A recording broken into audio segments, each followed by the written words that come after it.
오늘 우리에게 주시는 하나님 말씀 마가복음 1장 1절에서 8절의 말씀입니다. 마가복음 1장 1절에서 8절의 말씀.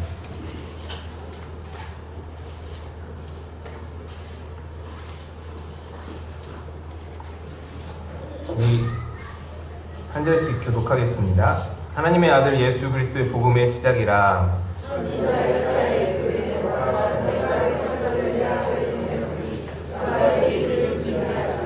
광야에 외치는 자의 소리가 있어 이르되 너희는 주의 길을 준비하라. 그의 오실 길을 곧게 하라. 기록된 것과 같이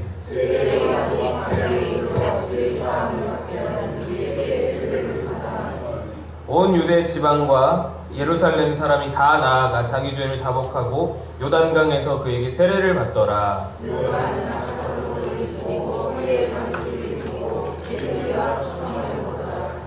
그가 전파하여 이르되 나보다 능력 많으신 이가 내 뒤에 오시나니 나는 굽혀 그의 신발끈을 풀기도 감당하지 못하겠노라. 그는 너희에게 성령으로 세례를 베푸시리라.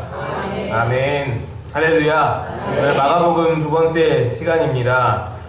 지난주에 마가복음은 들어가지도 못하고 마가만 이야기하다가 마쳤습니다. 그러나 굉장히 중요한 핵심적인 내용들이 지난주에 함께 나눠졌었습니다. 그러니까 마가라는 인물에 대해서 여러분들이 함께 새롭게 알게 되신 것들도 있을 것이고 기존에 아시던 것들을 강화하는 그런 시간이었습니다. 잠깐만 지난주 시간에 했던 것을 정리하면은 마가는 마가의 다락방의 그 마가였죠. 그래서 굉장히 부자였고 그렇지만 부자집 그 도련님 이라서 그랬는지 유약한 그런 좀 성격이 있었다. 그래서 바울과 바나바가 1차 전도여행 선교할 때 동행을 했었지만 중도에 낙오하고 돌아오는 그런 유약한 모습을 보였었고 그래서 바울과 바나바가 크게 싸워서 갈라지게 되는 그런 어떤 결정적인 계기를 주었다. 그런 이야기를 나눠드렸고요. 그래서 실패한 마가 그리고 또 한 가지 있었죠. 예수님이 잡히시던 밤에 혼이불을 덮고 혼이불을 두르고 알몸으로 구경하러 왔다가 깜짝 놀라서 나왔다가 이불을 던져버리고 그렇게 도망갔던 마가. 실패와 실수의 연속이었던 마가가 마찬가지로 실수의 연속이었던 베드로. 예수님께 크게 혼나면서 사단아 내 뒤로 몰려가라 하면서 베드로도 많이 혼났었죠. 여러 가지로 믿음이 없는 자들아, 믿음이 적은 자야, 어째 그렇게 믿음이 없냐, 여러 번 혼났던 그 베드로. 둘의 만남이 어떤 교감을 이루어서 베드로가 자기도 실수가 많았으니까 이 마가를 품어주었고, 그래서 베드로가 이 마가를 제자 삼고 통역관으로 삼아서 데리고 다니면서 가르쳐서 이 베드로가 예수님의 이야기를 이 마가에게 다 전달해주고 자기의 허물마저도 자기의 흠결마저도 예수님께서 은혜롭게 말씀하셨던 모든 것들을 이 마가에게 다 전달해 주어서 마가가 마가복음을 집필하게 되었다. 그래서 마가복음이 탄생되었고 그 마가복음으로 인하여서 마태복음, 누가복음이 연달아서 나오면서 우리에게 이렇게 귀한 복음서가 주어지게 되었다라는 것입니다. 그러니까 마가와 베드로가 정말 큰 일을 한 거예요. 마가라는 인물이 그리고 그 마가복음 집필 이후에 여러분들 성경을 통해서 확인했지만 바울이 나중에 감옥에서 갇혀있을 때 마가도 함께 갇혀있는 그런 어떤 순교자적인 삶을 살았고 또한 바울이 감옥에서 마지막에 디모데후서에 마가를 꼭 데리고 와라. 그가 내 삶이 유익하다. 그가 내게 유익하다라고 고백하는 장면도 볼 수 있었습니다. 그러니까 사람을 우리가 쉽사리 판단해서는 안 된다라는 생각이 들어요. 하나님께서 사용하시면 하나님께서 변화시키시면 놀랍게 변화되는 것이 사람입니다.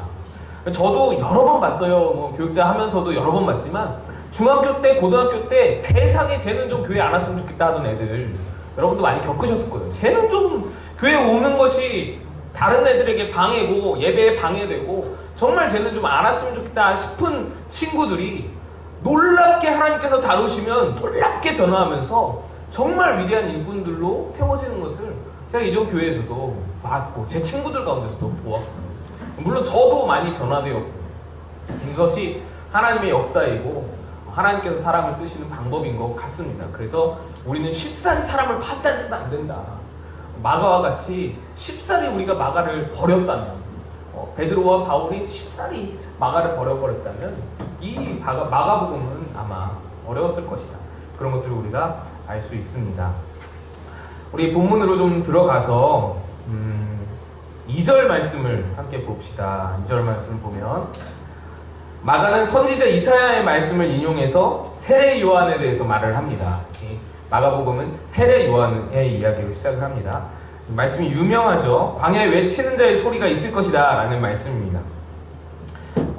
여러분 어떤 말씀을 인용하였냐? 이사야의 말씀을 인용했거든요. 이사야의 어떤 말씀이었냐면 이사야 40장 3절에서 5절의 말씀입니다.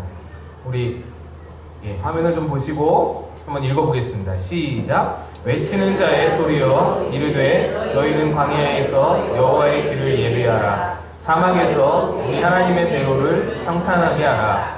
골짜기마다 도두어지며 산마다 언덕마다 낮아지며 오르지 못한 험한 곳이 평지가 될 것이요 여호와의 영광이 나타나고 모든 육체가 그것을 함께 보리라. 이는 여호와의 말씀하셨느니라. 이사야는 남유다 왕 중에 요시야, 그리고 요담, 아하스, 히스기야 이 4대 왕을 거쳐서 사역했던, 활동했던 선지자였습니다. 우시야 말년에 사역을 시작했어요. 이게 예수님이 오시기 전, 세례 요한이 있기 전 700년 전의 사람입니다.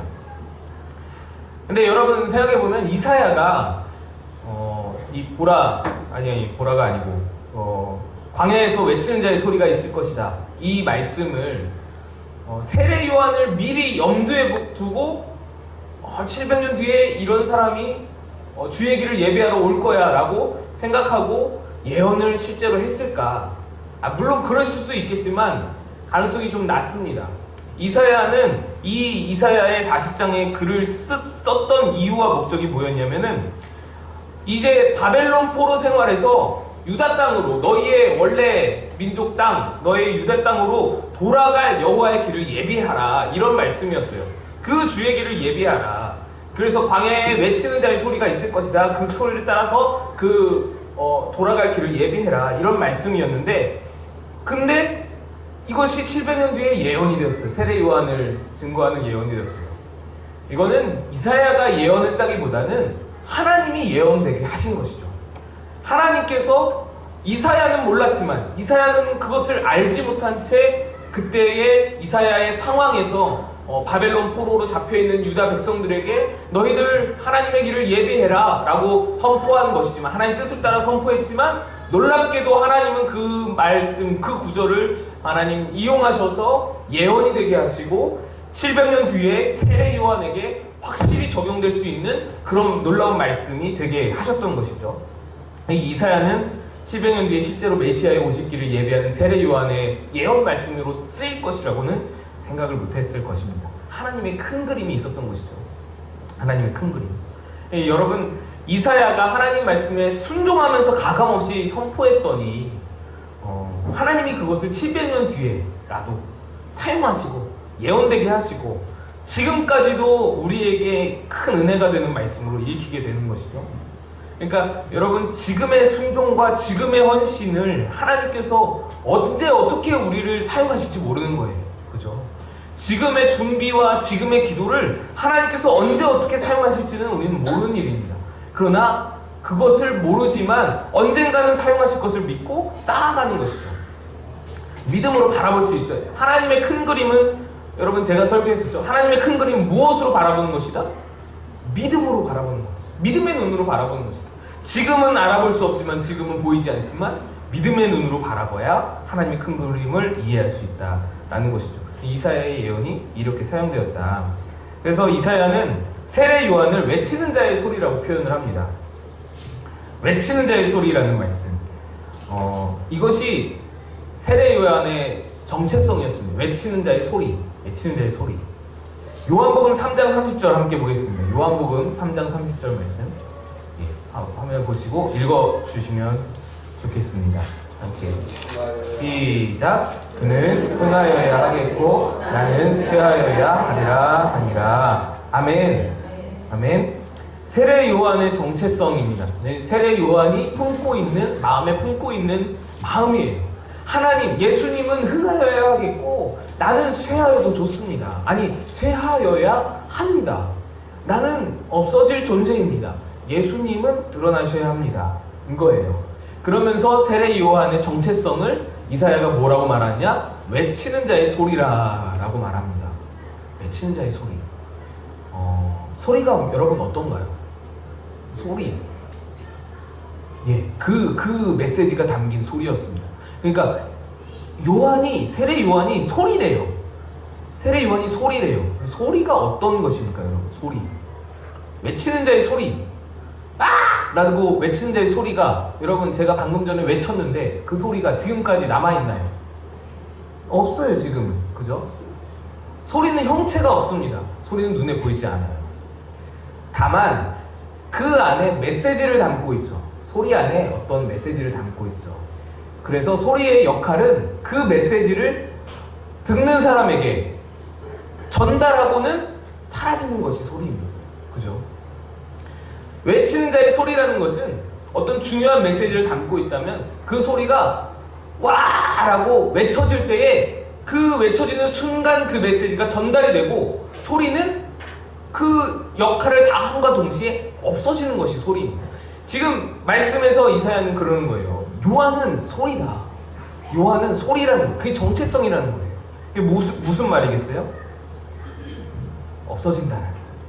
예수님이라는 메시지를, 예수 그리스도라는 메시지를 전하고 나서 자기는 사라진다라는 거예요.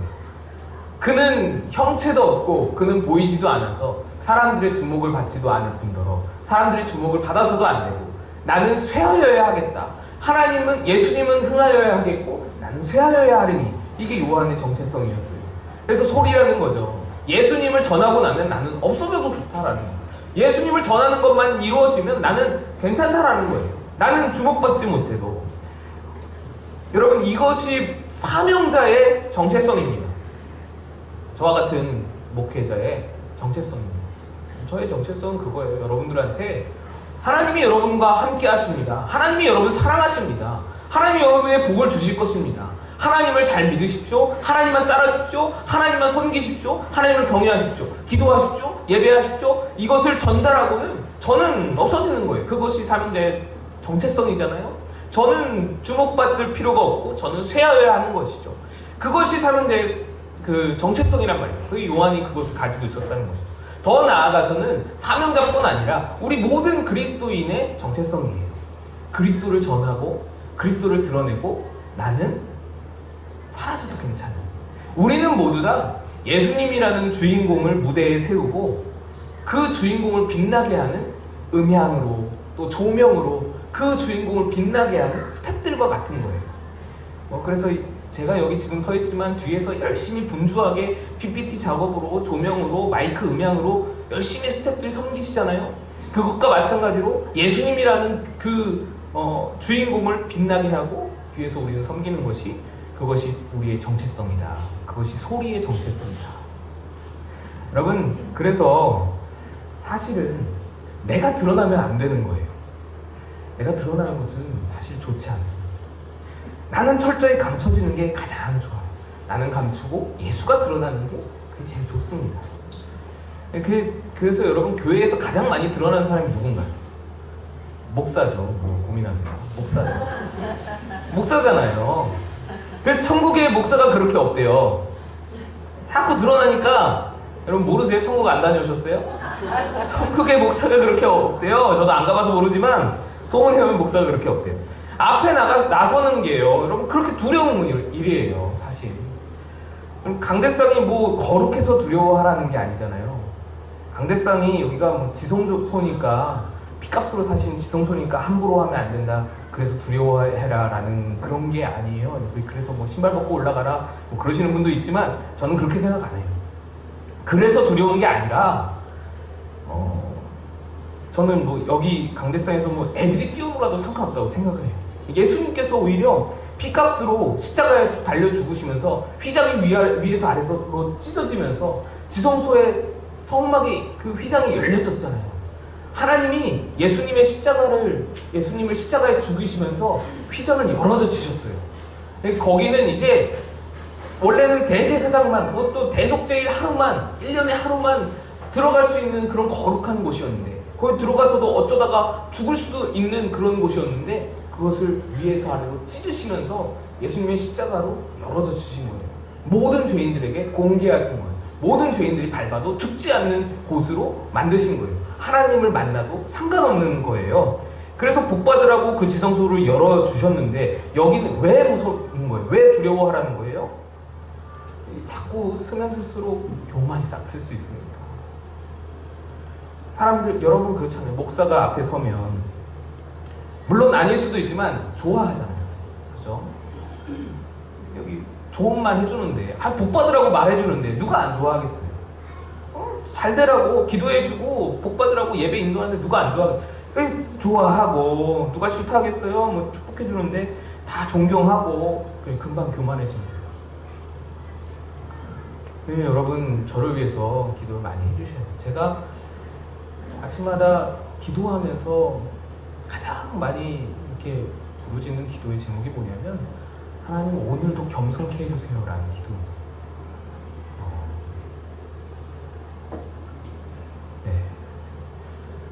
하나님 오늘 이번 한 달을 겸손케 해주세요 라고 기도하지 않고, 하나님 이번 한 주 겸손케 해주세요 라고 하지 않아요. 오늘 하루만이라도, 오늘 하루만이라도 제발 겸손하게 해주세요.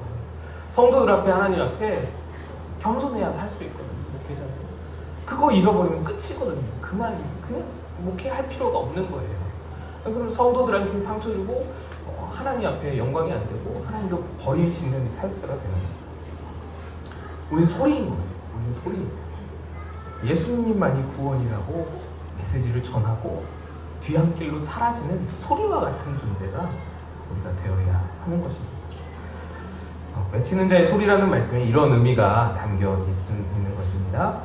3절, 4절 한번 보겠습니다. 그런 정체성을 가진 세례 요한이 메시아 예수 그리스도를 맞이할 준비를 어떻게 해야 하는지를 3절, 4절에서 말하고 있습니다. 3절, 4절 함께 한번 읽겠습니다. 시작. 광야에 외치는 자의 소리가 있어 이르되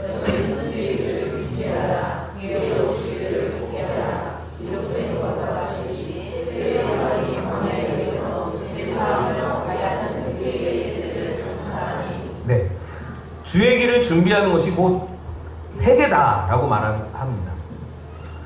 회개하는 것이 주의 길을 준비하는 거다라고 말을 하는 거예요. 주님 오실 길이 예비함이 회개다라고 말씀하시는 거예요. 여러분, 왜 회개가 예수님 맞이할 준비가 될까요? 회개가 뭐길래 예수님을 맞이하려면 회개를 해야 할까요? 같은 장 마가복음 1장 15절에 보면은 예수님께서도 동일하게 말씀을 합니다. 마가복음 1장 15절 한번 보시면요, 함께 읽습니다. 시작. 가까이 왔으니 회개하고 복음을 믿으라 하시고, 예, 복음을 그냥 너희들 하나님 나라 가까이 왔으니 복음 믿어라 라고 말씀하지 않았어요. 예수님이 회개하고 복음을 믿으라 말씀하시는 거예요. 하나님 나라를 맞이하기 위해서는, 또 이 세례 요한은 예수님의 오실 길을 예비하기 위해서는 회개해야 된다라고 말하는 거예요.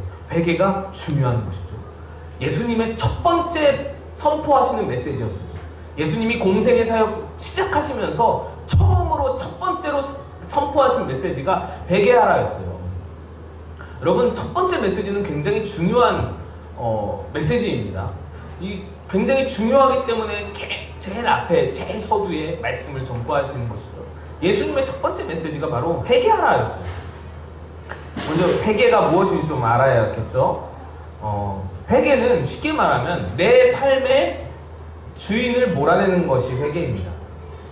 그래서 회개하고 내 마음의 왕자가 비워져야 예수님께서 이제 삶의 주인이 되시는 거죠. 예수님이 내 삶의 왕자에 앉으시는 거죠. 보좌에 앉으시는 거죠. 그래서 여러분, 회개와 자복에는 분명한 차이가 있어요. 자복은 고백하는 거잖아요. 회개는 역동적인 삶의 변화이고, 자복은 입으로만 잘못을 고백하는 거예요. 물론 입으로만 고백한다고 표현하기 좀 그렇지만 아무튼 입으로 고백하는 것이 자복이에요. 내일 똑같은 죄를 짓더라도 오늘은 고백할 수 있잖아요. 그죠?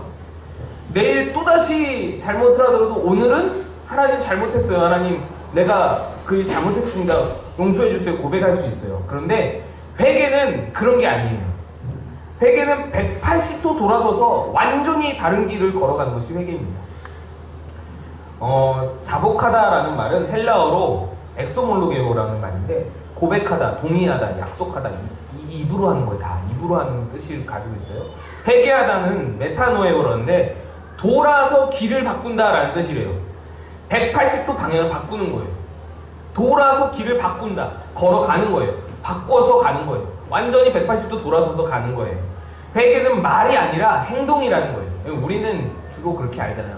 아유 회개해야지 라면은 이제 밤에 집에 가서 잠자기 전에 엎드려서 하나님 잘못했습니다. 용서해 주세요 라고 입으로 말하는 거, 고백하는 것을 회개라고 생각을 많이 하지만 사실 그건 자복이고 회개는 완전한 삶의 변화가 회개다. 자복하는 것이 행동으로 드러나야 회개다. 그런 사람들이 있습니다. 교회에 가고 싶긴 한데 죄가 많아서 못 가겠다. 난 참 죄가 많아서 못 가겠다라는 사람들이 있어요. 그거는요 때가 많아서 목욕탕에 못 가겠다라는 말하고 똑같아요. 그죠? 제가 얼마 전에 목욕탕에 가서 새신사에게 목욕 관리사님한테 모금을 맡겼는데 목욕 관리사님이 다 밀고 나서 헉헉거리면서 그러시더라고요. 아휴 많이 나오시네요. 제가 예 좀 자주 와야겠어요. 그랬더니 아유 뭐 다음 설날에 오시는 거 아니에요? 그러시더라고요. 아무튼 그런 거잖아요. 때가 많다고 목욕탕을 안 가면, 부끄럽다고 목욕탕을 안 가면 그 때 더 많아지는 그 핑계에 불과하죠. 죄인이라는 사실에 동감하고 그 때문에 창피하다고 말은 하지만 사실 속마음은 죄의 삶에서 벗어날 생각이 없어서 난 죄가 많아서 교회 못 가라고 이야기하는 것이죠. 핑계죠. 우리 회개는 자복으로 끝나서는 안 되는 거예요. 나의 잘못을 지적하신 하나님께 동의하고 고백하고 약속하는 것은 잘하는 일이에요. 그건 잘하는 일이지만 삶으로 드러나지 않기 때문에 회개로 이어지지 않는 것입니다. 자복은 점이고요. 자복은 점 찍는 거고 회개는 선이에요. 그래서 지속적인 삶으로 살아가는 거예요. 자복은 정적인 것이고요. 회개는 동적인 거예요. 예수님과 세례 요한이 회개를 강조합니다. 그러니까 새로운 삶을 살아라라는 거예요. 거듭난 삶을 좀 살아라라는 말씀인 것이죠.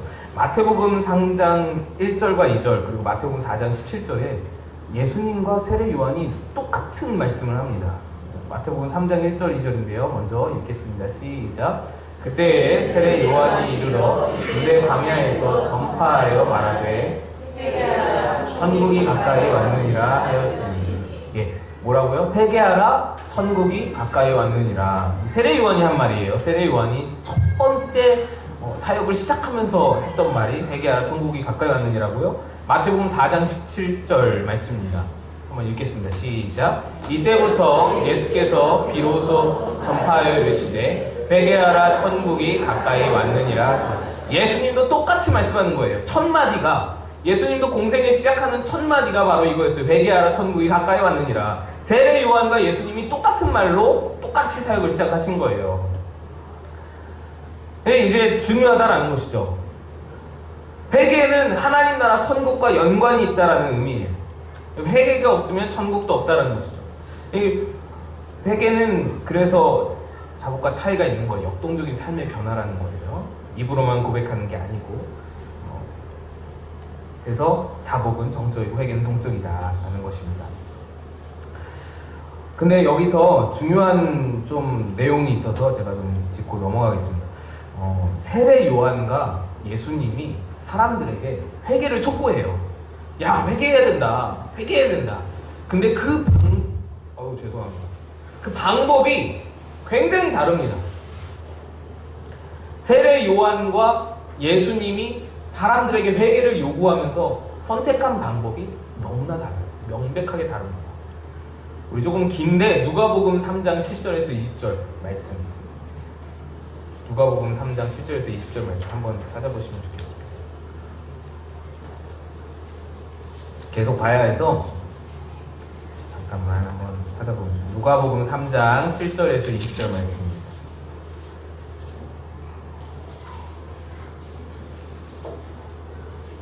네, 함께 우리 한 절씩 읽겠습니다. 요한이 세례받으러 나오는 무리에게 이르되 독사의 자식들아 누가 너희에게 일러 장차 올 진노를 피하라 하더냐.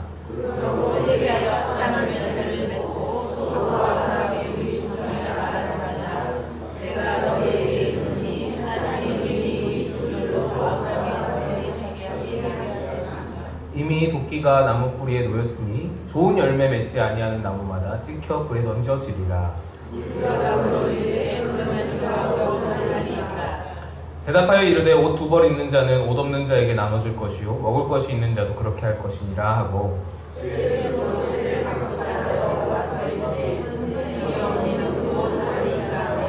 이르되 부가 된 것 외에는 거두지 말라 하고,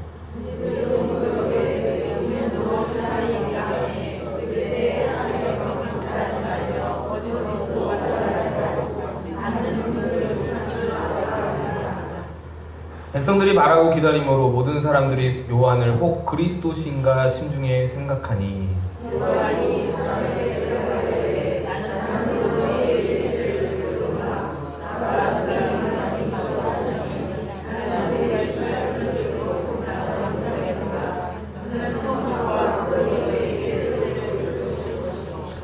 손에 키를 들고 자기의 타작마당을 정하게 하사 알곡은 모아 곳간에 들이고 쭉정이는 꺼지지 않는 불에 태우시리라.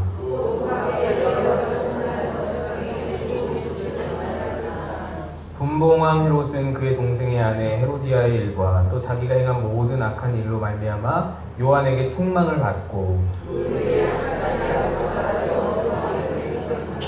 아멘. 세례 요한은요 자복하라고 하지 않았습니다. 사람들에게 분명히 회개에 합당한 열매를 맺어라 라고 강조했습니다. 그래서 회개는 반드시 행동으로 나타내야 된다는 것을 일깨워주고 강조한 거예요. 그리고 구체적으로 회개의 삶을 촉구했습니다. 구체적인 회개의 삶을 막 제시했어요. 방금 읽은 말씀 중에 10절, 11절 보시면 무리가 물어 이르되 그러면 우리가 무엇을 하리이까? 무리들이 세례 요한한테 물어보는 거예요. 아니 회개하라는데 뭘 해야 합니까? 우리가 뭘 해야 할까요? 그러자 세례 요한이 이렇게 대답하는 거예요. 대답하여 이르되 옷 두 벌 있는 자는 옷 없는 자에게 나눠줄 것이요 먹을 것이 있는 자도 그렇게 할 것이니라. 두 개씩 있으면 필요 없으니까 하나씩 나눠줘라라는 거예요. 남는 거 있으면 다 나눠줘라라는 거예요. 무섭죠 여러분? 저도 읽으면 좀 그래요. 힘들고 무엇을 하리이까? 라는 행함에 대한 질문에 옷 두 벌 있는 자와 먹을 것 있는 자는 그 경제적인 여유가 있는 사람을 의미하잖아요. 세례 요한은 자기의 여유분을 없는 사람과 함께 나누는 것이 회개의 삶이다 라고 쏘아붙여 말하는 거예요. 그 전에도 이렇게 나오잖아요. 독사의 자식들아 이렇게 나오잖아요. 독사의 자식들아는요 여러분 이스라엘 시대 그때 당시 예수님 시대에서는 지금으로 말하자면 이런 말 그렇지만 개 땡땡 하는 욕과 같은 그런 말이에요. 굉장히 모욕적인 말이거든요. 독사는 그 이스라엘에서 굉장히 안 좋은 동물이었잖아요. 근데 그 독사의 자식들아 그거는 비슷한 말이에요. 욕설이에요. 그러니까 이 세례 요한이 굉장히 무섭게 지금 말을 하는 거예요.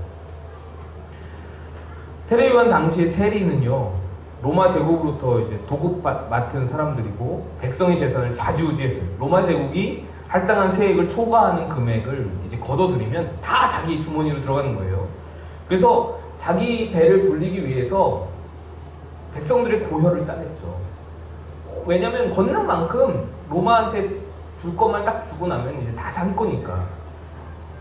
요 말씀에 12절 13절에 이렇게 나옵니다.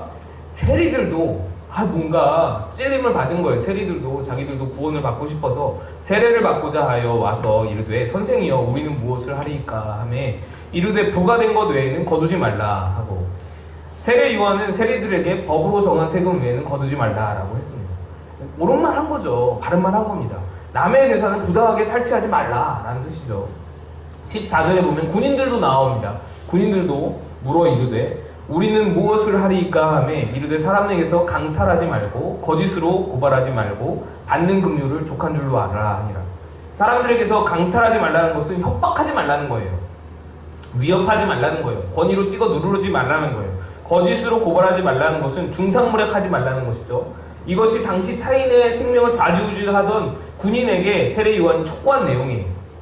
그러니까 다른 사람의 그 생사 여탈권을 지닌 사람의 회개는 다른 사람의 생명을 담보로 하여서 더 이상 자신의 사익을 채우지 않는 것이 이 회개의 어떤 생활이라는 삶이었다는 것이에요.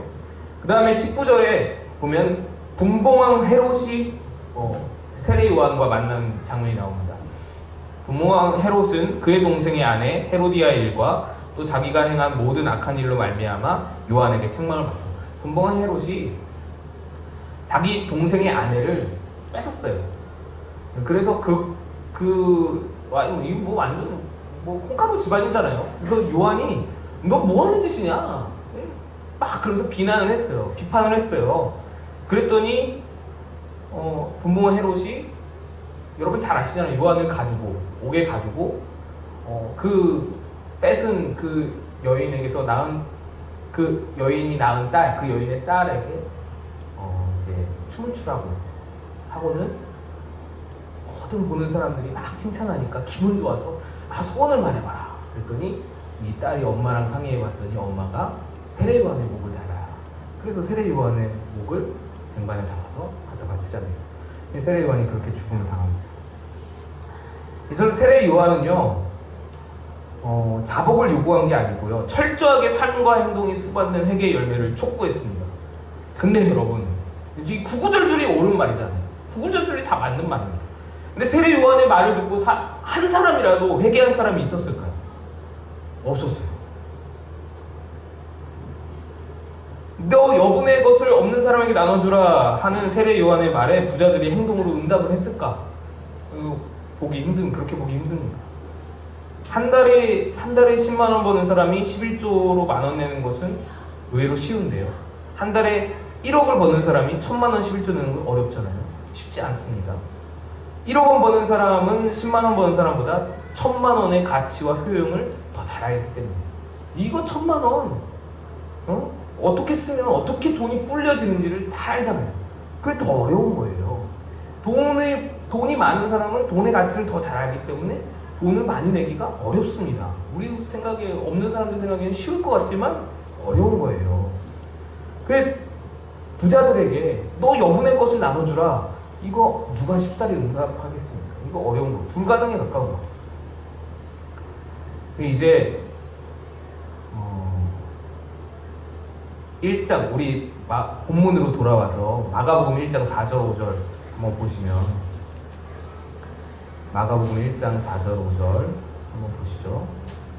함께 읽겠습니다. 시작. 세례 요한이 광야에 이르러 제사함을 받게 하는 세계의 세례를 전파하니 온 유대 지방과 예루살렘이 다 나아가 자기들을 자복하고 요단강에서 그에게 세례했습니다. 여러분, 세례 요한은 바른말로 질책하면서 회개를 촉구했어요. 근데 사람들이 회개했어요? 자복했어요.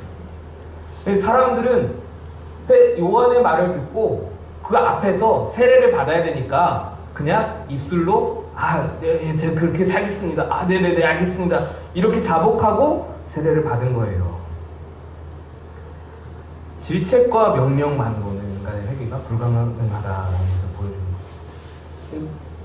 말로 쏘아 붙여서 지적해서 이게 고쳐지기가 힘들다. 박종철 목사님도 저에게 늘 그렇게 가르치십니다. 설교로 성도가 바뀌기 쉽지 않다. 그러니까 성령이 역사하셔야만 바뀌지 설교로 바뀌기가 쉽지 않다 라는 말씀을 저에게 늘 해주셨어요.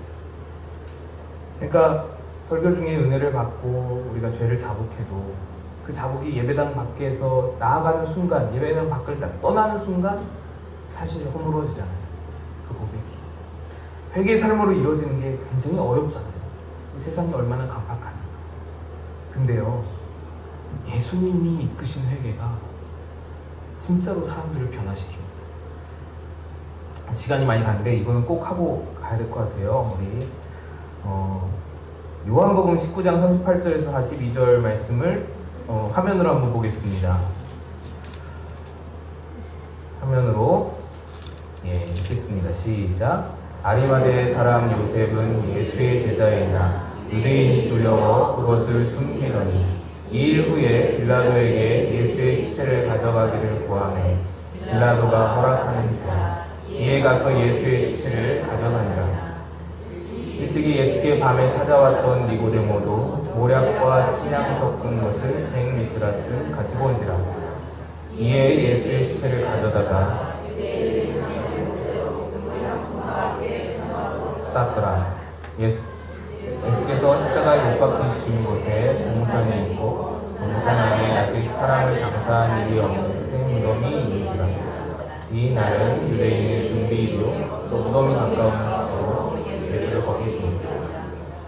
아리마대 출신의 갑부라고 표현해요. 요셉이 돌아가신 예수님의 시신에 최고급 세마포 수의를 입혀드렸습니다. 그리고 예수님의 시신을 아직 사람을 장사한 일이 없는 새 무덤에 모셨습니다. 이게 마태복음에 나오는데요. 그 새 무덤은요, 이 아리마대 요셉이 자기 자신을 위해서 준비해둔 무덤입니다. 여러분, 이 유대 전통에는, 문화에는 바위를 판 동굴에 무덤으로 사용을 했어요. 큰 바위를 파서 동굴을 만들어서 그것을 무덤으로 사용을 했어요. 동굴 무덤 안에 벽 쪽으로 긴 의자가 만들어졌는데 거기에 죽은 사람 시신을 눕히고 거기에 수의를 입히고 향품을 바르고 이렇게 눕히고 시간이 지나고 시신이 다 썩으면 뼈를 수습해서 상자나 항아리에 넣어서 무덤 벽에 설치한 선반에 두는 거예요. 그래서 할아버지가 돌아가시면 그렇게 해서 뼈 수습해서 항아리에 둬서 선반에 두고, 아버지 돌아가시면 또 거기 할아버지 누우셨던데 눕혀놓고 향품 바르고 수의 입혔다가 다 썩으면 뼈 추려서 항아리에 두고, 그래서 여기에 몇 대의 항아리가 계속 쌓이는 거예요. 그러면 나도 이제 여기에 누웠다가 항아리에 들어가는 거죠. 그렇게 해서 유대인의 그 가족묘가 탄생이 되는 거예요. 가족묘가 형성이 되는 거거든요. 아리마대 사람 요셉의 무덤은 새거라고 그랬어요. 새거. 몇 가지 추측해 볼 수 있는데, 조상들이 너무 많아서 조상들이 쓰던 무덤이 이제 꽉 찬 거예요. 포화 상태인 거예요. 그래서 이 부자 요셉이 이 무덤을 만드는 게 얼마나 돈이 많이 들겠어요. 그러니까 이 부자가 자기는 새 무덤에 눕고 싶으니까 새 무덤을 탄 거죠. 이 사람들에게 무덤은 굉장히 중요한 의미였어요. 부활신앙이 있기 때문에 굉장히 중요한 의미였습니다. 그래서 이 무덤이라는 공간을 굉장히 중요하게 여기고 소중하게 생각했어요. 새 무덤이라는 것은요, 어마어마한 돈과 어마어마한 가치를 지니고 있는 그런 공간이었어요. 이 아리마대 요셉이 이걸 예수님한테 내어드리는 거예요. 내가 처음으로 누우려고 했던 그 무덤, 내가 새 거에 깨끗한 곳에 내가 처음으로 누우려고 했던 그 무덤에 예수님을 먼저 눕히는 거예요. 아리마대 요셉이라는 부자가 얼마나 예수님을 사랑했는지를 알 수가 있는 거죠. 근데 처음부터 이랬냐? 아니야. 아리마대 요셉은 처음부터 이런 사람이 아니었어요. 아리마대 사람 요셉은 어떤 사람이었냐? 공의회 의원이었어요. 지금으로 말하면 국회의원인 거예요. 종교와 그 정치가 결탁되어 있던 시대이기 때문에 아리마대 요셉은 그 종교적인 율법 선생이었지만 국회의원인 거예요. 정치적으로도 굉장히 위상이 높고 존경받는 사람인 거예요. 근데 그 사람이 예수님을 위해서 무덤을 내어드리는 거예요. 대단한 일인 거죠. 니고데모도 완전히 변화됩니다. 니고데모가 방금 말씀 읽은 것에 보면은 예수님을 위해서 모략과 침향을 섞은 향품을 1트라, 환산하면 33kg입니다. 살아계시면 몰라도 돌아가신 분에게, 죽은 분에게, 그분이 부활할 거라고는 지금 생각도 못하고 있어요. 근데 돌아가신 분에게, 여러분 돌아가신 분에게는 투자 잘 안 하잖아요. 이 돌아가신 분에게 투자해서 뭐 나한테 이득 될 게 뭐 있다고. 부자들은 계산이 빠르잖아요. 근데 니고데모가 다 내어드리는 거예요. 그런데다가 예수님이 뭐 병이나 사고로 돌아가신 게 아니고요, 국사범으로 몰려서 돌아가셨단 말이에요. 여러분, 그 십자가 형틀은요, 정치범을 사용하는 형틀이었어요. 그래서 우리가 예수님 좌우에 계신 강도들도 우리가 강도라고 번역하다 보니까 진짜로 뭐 사람 찔러 죽이고 뭐 훔친 강도로 생각하지만 사실 정치범들이었어요. 정치범. 로마를 향해서 독립투쟁하고 뭐 약간 그런 어떤 정치적인 운동을 펼쳤다가 잡힌 사람들이 같이 십자가에 못 박혀 죽인 거예요. 예수님도 정치범으로 몰려서 죽은 거예요. 니고데모는 공의회 의원이었어요. 이 정치범으로 죽은 사람을 뭔가 이렇게 돕는다, 그 사람을 위해서 향품을 드린다, 이거 조심스럽거든요. 종교적으로도 이거 조심스럽거든요. 그러니까 예수님을 어마어마하게 사랑했다는 것을 알 수 있죠. 세례도 마찬가지, 삭개오도 마찬가지죠. 여러분, 삭개오 제가 예전에 설교도 했지만 삭개오가 얼마나 크게 변합니까? 예수님을 만나고 어마어마하게 변하는 거예요. 군인도 마찬가지예요. 군인도 예수님께서 십자가에 못 박혀 죽으실 때, 휘장이 위로부터 아래로 찢어져서 둘이 되었을 때 백부장이 그렇게 숨기심을 보고 이르되 이 사람은 진실로 하나님의 아들이었도다 하시는, 백부장이 얼마나 위대한 사람이에요. 100명의 부하를 거느리고 있는 로마 군대 장관인 거잖아요. 여러분, 이 로마에서 사형을 집행하는 이 정치범으로 몰려서 국사범으로 몰려서 예수님이 돌아가시는 순간에 그 사형을 집행하는, 주관하는 군인이에요. 그러면은 그런 말 하면 안 되죠. 국사범으로 몰려서 죽은 사람 보고 정말로 하나님의 아들이었네, 우리가 잘못 죽였어, 우리는 실수한 거야, 이런 말 하면은 이거 되겠어요? 백부장은 그거를 보고는 그 말이 튀어나오는 거예요. 변화되었다는 것이죠. 여러분, 제가 준비한 게 많은데 다 마찬가지예요. 아리마대 사람 요셉이 예수님을 만나고는 부자로서 공의회 의원으로서 누리던 모든 삶에서 예수님을 만나고 삶이 완전히 변화되어진 거예요. 니고데모가 여러분 어땠어요? 예수님을 밤에 몰래 찾아왔던 사람이잖아요. 남한테 들킬까봐, 자기는 공의회 의원인데 남한테 들킬까봐, 예수님 만나러 가는 거 들킬까봐 밤에 몰래 예수님 찾아가서는 거듭나려면 어떻게 해야 되냐고 그렇게 물어봤었던 사람이잖아요. 그 예수님이 만나는 것이 부끄럽고 그랬던 사람이 대놓고 이제 예수님의 시신에 향품을 들고 그런 변화된 것이죠. 완전히 변화된 것입니다. 삭개오 보세요. 얼마나 변화되었어요? 순간적으로 완전히 변화된 거예요. 여러분, 이 모든 것이, 백부장이 변화된 것, 이 모든 것이 다요 예수님의 사랑에 의해서 변화된 거예요. 예수님을 만나고 예수님은요 그 사람들더러 야, 너 똑바로 살아, 야, 너 부자 두 벌로 좀 나눠주고 너 좀 역으로 있으면 나눠줘, 아니마대 요셉 너 그렇게 살지 마, 너 왜 이렇게 회개의 삶을 살지 못하고 그렇게 사는 거야, 이렇게 가르치지 않으셨다고. 니고데모더러 너 나 만난 게 부끄러워? 뭐가 창피해? 막 이렇게 혼내지 않으셨다고.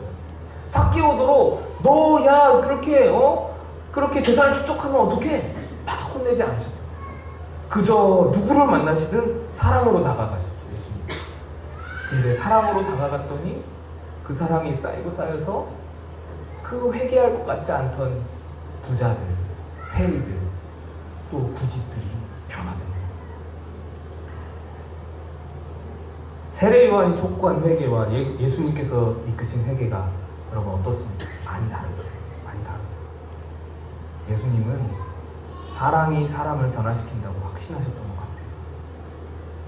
물론 더 확실한 변화는 성령에 의해서 변하겠지만, 여러분 저는 그렇게 생각합니다. 기본적으로 성령님을 향하여서 열린 자세를 갖게 만들어주는 것, 성령님을 향하여서 성령님을 맞이할 준비를 하는 것, 그 강팍한 유대인들이 성령을 맞이할 준비를 갖추게 해주었던 것은 예수 그리스도의 사랑을 체험했기 때문에 성령을 맞이할 준비가 되었던 것이죠. 그것으로 마음이 녹은 것이죠. 말과 가르침과 훈육으로 도저히 변하지 않던 사람들이 예수님의 사랑으로 변하는 거예요. 여러분, 우리도 사랑으로 사람을 변화시킬 수 있습니다. 저는 말쟁이잖아요. 말로서 사랑을 변화시킬 수 없대요. 우리는 사랑의 공동체가 되어야 합니다. 사랑의 능력이, 사랑이 기독교의 핵심 가치. 그런 생각 여러분 하실지 모르겠어요. 예수님이 사랑이니까 사람이 변화되지. 우린 그렇게 사랑 못한다. 우린 작고 연약해서 못한다. 근데 예수님은 사랑함 없이도 변화시킬 수 있는 분이었는데 굳이 자신을 희생하시면서 사랑으로 사람을 변화시키셨어요.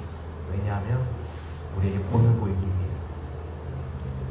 사랑이 기독교의 핵심 가치인 줄로 믿습니다. 사랑이 없으면 산을 옮길 만한 믿음이 있어도 헛거라고 말씀하셨어요. 굉장한 능력으로 방언을 막 쏟아내고 천사의 말을 막 와라라라라 해도 사랑 없으면 여러분 뭐가 같다고 하셨어요? 꽹가리, 울리는 꽹가리. 얼마나 시끄러워요. 깽깽깽깽 하는 소리와 같다.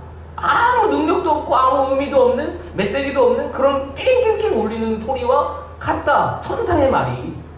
사랑이 없으면 그 시끄럽기만 하더라.